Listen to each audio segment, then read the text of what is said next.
Hello everybody, welcome to Sunny Simple Living. I'm Sandrine and today I'm going to be talking about money once again. It's funny, isn't it? Like the off-grid lifestyle, isn't it all about not needing that much money and being self-sufficient and being able to, well, do it by yourself and getting a bit away from capitalist society? However, I'm getting quite a lot of questions about money-related things, and I thought, well, I can spend hours and hours replying to those emails and messages, or I can just make a quick video about it, which is what I'm doing right now, basically. And I'll be sending those people the link to this video. So a question I often get, or sometimes it's not a question, but people just say that they're going to do it. And people ask me, should I invest my last penny into this property? Like, oh, I found a property of my dreams. There's a farm on it. It's off the grid. All the systems are installed.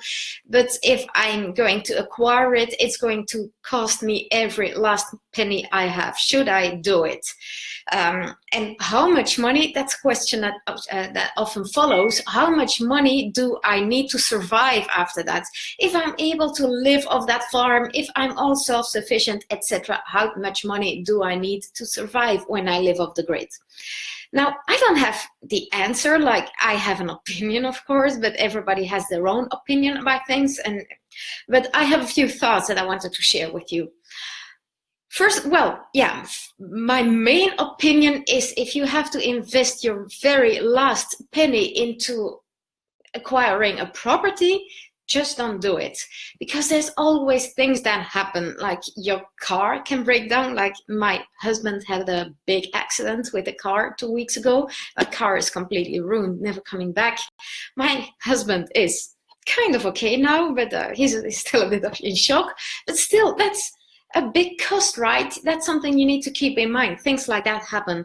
Also, your generator could blow up, or your systems, especially if you're buying a house that already has some system or all systems installed. Maybe something can go wrong. Maybe something is older than you thought. Maybe something isn't working well for you. It might require an additional investment. Also, sometimes if you come from abroad, like if you move to another country to go live off the grid, sometimes you'll have to travel back for some reason. Maybe one of your parents is sick, or maybe you have a visa problem, or yeah, things like that happen. Maybe you just need a lot of paperwork, because the Spanish government just loves paperwork. Like every government actually likes paperwork. I moved to Holland. I am from Belgium, and I migrated to Holland a few years ago, and that was actually more paperwork than migrating to Spain. But yeah, still, everybody loves paperwork when they're in the government. So you might need to travel back. That can cost you a bit of money as well, because, especially if you had in mind, like, I'll be all self-sufficient, I don't need money to do anything, I'm not going out, I'm not doing crazy things. And then you need to go spend 2-3 weeks in the UK, for instance, and you'll have to eat and take care of yourself, and travel costs a lot. Maybe you need to hire a car, things like that. So things happen. Maybe if you really have invested your last penny into your property, keep in mind things will happen, and well, you might need extra money at some point. Also, some people say, oh, but we're going to, the farm is supposed to bring me enough income, like we're going to make olive oil, and that's going to cover all the costs. Or there was this lady in the group last week who was talking about acquiring an avocado farm, which sounds amazing to me. I love avocados, but at the same time, one big hailstorm can basically decimate your harvest. That's a whole year that just goes poof. So make sure if you invest your everything you have, well, things could happen. So what is your plan B in that case? And I'm the kind of person who always has a plan B. And if you don't have one, then do you really want to invest all you have? Now, the second question that goes along with it is, once you've invested like almost all of your money into your property, how much money do you need to survive, to live off the grid? And I have done alive about just that before a few months ago, I think, but I'm going to just repeat the two main things out of that, or maybe I haven't mentioned exactly the same things. So first of all, it really depends on your skills. So what can you do yourself? Are you able to fix things, to make things yourself if you don't have one? Like for instance, if you're going to press olives and your olive press is broken, are you able to build your own, repair your own olive press? Or are you probably what you're going to do in that case is just go to the olive press in the village and pay for having your olive pressed? So what skills do you actually have? Are you also able to be self-sufficient? That's a really important question. So lots of people think, oh, but we'll be self-sufficient. We'll have our own vegetables and fruit and stuff from the garden, so we don't need any money to survive. We will have enough food and we'll forage a bit. But first of all, what I just said, one big hailstorm can make a big difference and decimate what you have.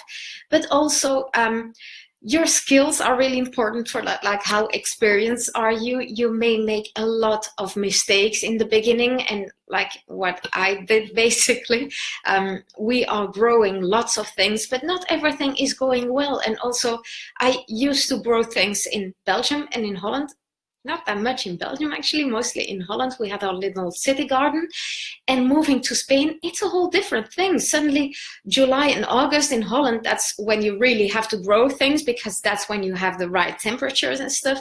July and August here, it's just really hot. So what you need to do is protect your plants from the heat and things like that.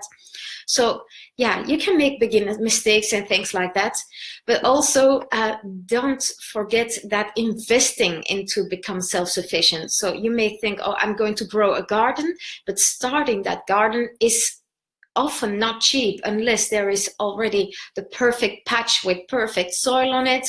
Sometimes it will need either soil to be brought in, or you'll need a few years to build up your soil.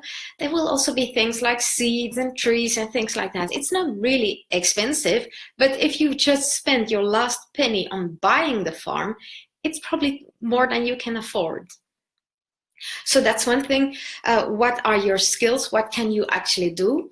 And the other thing that really defines how possible it is to not spend much money. So that defines how much money you are going to spend once you live off the grid, is what you actually want and the lifestyle you want to lead. So do you want to go into survival mode and just do with the bare necessities, have a little fire in winter if any, and just take another blanket?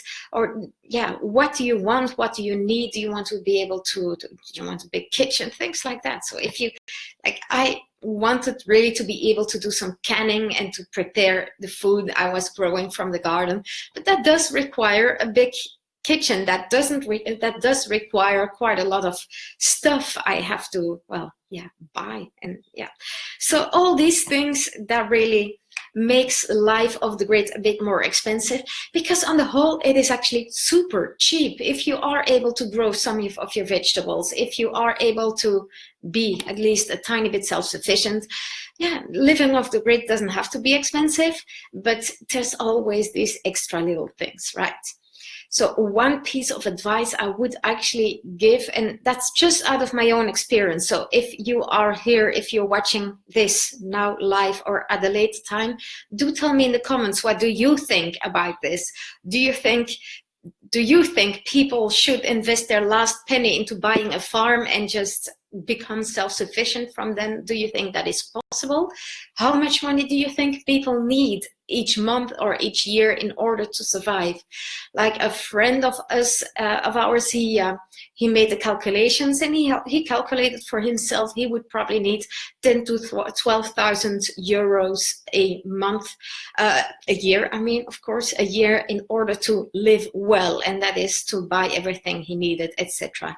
That does not take a new car into account, or a new generator, or a new set of solar panels, things like that. So so one piece of advice I would give to people from my own experience is, when you, sorry, I have a notebook here just fell. So when you are going to live off the grid and when you want to live off the fruits of your farm, have a plan B. I'm the kind of girl who always has a plan B, and my plan B was actually my plan A. Before I moved here, that was actually the thing that made it possible for us to go live off the grid. I was a virtual assistant, so that meant I would work with other people who needed any kind of help, like I would do translations or do their admin or do bookings and scheduling things and things like that. I still have one client like that. In the meantime, I have repurposed or tweaked a few things, and now I am a Facebook specialist. I help people and companies with their Facebook stuff. And that has allowed us to move here because we knew we had an income. And although we were planning to do olives and almonds and have a bed and breakfast, I still knew I would have this basic income of, well, being a VA and now being a Facebook strategist.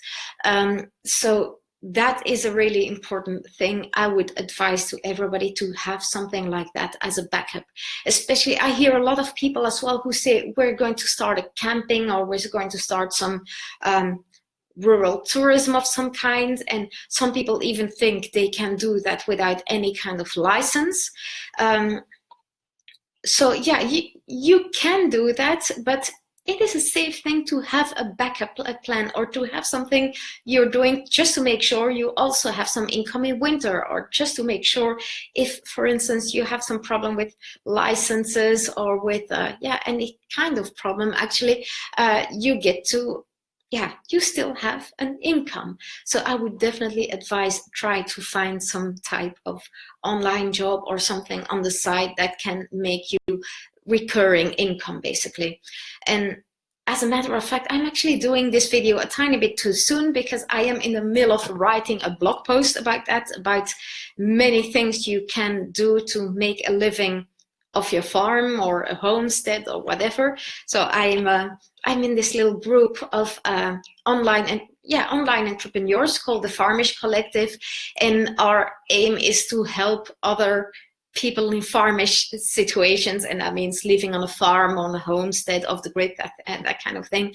And we want to help others who are in the same situation and who want or need to make some money and are wondering how. So I'm writing a blog post for that website at the moment about ways and ideas, business ideas that you can do from your farm, or that you can do to be location independent. Basically, you can start doing them sometimes when you still live in the city or wherever you are, and then use that income to make the move and have a recurring income by the time you are on your farm or your property, whatever you want to call it.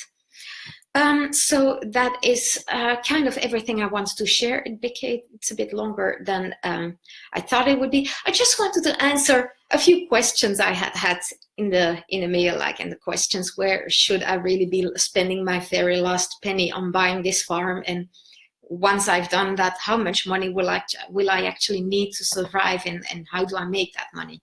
So I'll post, so if you have an opinion on that, by all means, post it in the comments. And if you don't, that's okay too. But yeah, I'll come back to this video and post a link when I have written that blog post about different things you can do when you want to go live off the grid. And that is really age independent as well. Like, you can have an online job, and it doesn't matter whether you're 18 or 80. Although, yeah, 80. Yeah, when I used to be in university, and I had a classmate who was 81, who just thought, oh, that's as good a time as any to start learning a new skill and a new trade, right? So yeah, that's it for today. As I said, I'm still going to do the lives. Up until now this year, I've been doing a Friday live every Friday at 11 CET. And I stopped doing that after March because, well, Friday 11 CET, what was I thinking? Lots of people are working then. Americans aren't even awake by then. well, the Australians are, of course, so you always have to choose, right? So, but Friday 11 a.m. CET was probably not the best time, and also I was always announcing, and now I think I'm just going to do impromptu lives whenever I feel like it. I'll just come in and hope somebody feels like watching me and saying hi, and hopefully you found this video helpful. If you did, let me know in the comments, and if you have any type of question, whether you want to be answered privately or you want me to make a video about it, don't hesitate to ask all of them, and I promise I'll come back to you. So that's it for now. I'll see you next time I feel like making a video. Bye bye.